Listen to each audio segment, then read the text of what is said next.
এই বৈষম্যের কারণেই আজকের যে স্বৈরাচার সরকার ছিলেন সে পতন হয়ে গেল। স্বৈরাচার কিন্তু পতন হয় নাই আমাদের এই তিন পার্বত্য থেকে স্বৈরাচার পতন করার মূলেই আমাদের এই আজকের হরতাল।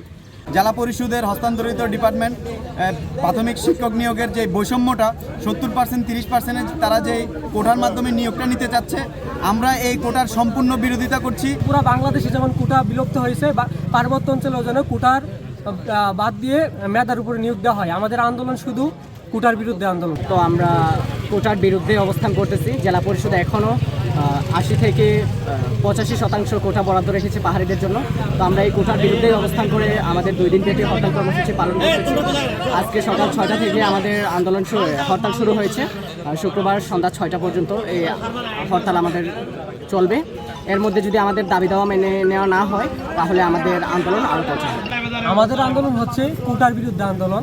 পুরো বাংলাদেশে যেমন কোটা বিলুপ্ত হয়েছে, পার্বত্য অঞ্চলেও যেন কোটার বাদ দিয়ে মেধার উপরে নিয়োগ দেওয়া হয়। আমাদের আন্দোলন শুধু কোটার বিরুদ্ধে আন্দোলন। জেলা পরিষদের চেয়ারম্যান যেই নিয়োগের ব্যবস্থা করছেন, যেই নিয়োগের কোটা ভিত্তিকে তারা তাদের মতো করে নিয়োগ দিচ্ছেন, মেধার জন্য না, মেধা করে কোনো প্রাধান্য দিচ্ছেন না।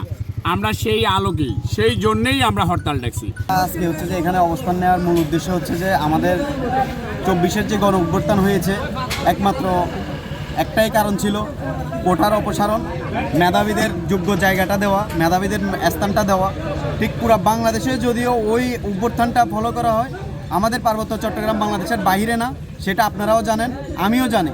কিন্তু এত কিছুর পরেও আজকে আমরা যখন এই যে জেলা পরিষদের হস্তান্তরিত ডিপার্টমেন্ট প্রাথমিক শিক্ষক নিয়োগের যে বৈষম্যটা 70% 30% তারা যে কোটার মাধ্যমে নিয়োগটা নিতে চাচ্ছে, আমরা এই কোটার সম্পূর্ণ বিরোধিতা করছি। এবং আমাদের যে দাবিগুলো হচ্ছে, এই কোটা কোনোভাবেই কার্যকর হবে না। 93% মেধার ভিত্তিতে হবে, আর 7% কোটা রাখতে পারবে, 5% মুক্তিযুদ্ধ কোটা, 1% হচ্ছে যে উপজাতি কোটা, 1% হচ্ছে যে প্রতিবন্ধী কোটা। জেলা পরিষদের যেই একপাক্ষিক এবং কোটা এবং যে বৈষম্যযুক্ত যেই নিয়োগ দেওয়া হয়েছে এবং যে নিয়োগের কালকে পরীক্ষা, তা আমরা বন্ধ জানাচ্ছি। এবং হচ্ছে যে এখান থেকে আমরা হুঁশিয়ারি দিতে যাচ্ছি, আপনি যদি এই পরীক্ষা নিয়ে থাকেন, আমাদের রক্তের উপর পরীক্ষা নিতে হবে। কোটা বন্ধ করে, বৈষম্য বন্ধ করে পরীক্ষা নিতে হবে। কিন্তু সবার অধিকার চাই, আমরা চাই সম্প্রীতি বজায় থাকবে, সবাই সমান অধিকার পাবে। সকল সম্প্রদায়কে নিয়ে আমরা সব পার্বত্য অঞ্চল করতে চাই। এখানে কোনো বৈষম্য থাকবে না, সবার সমান অধিকার থাকবে।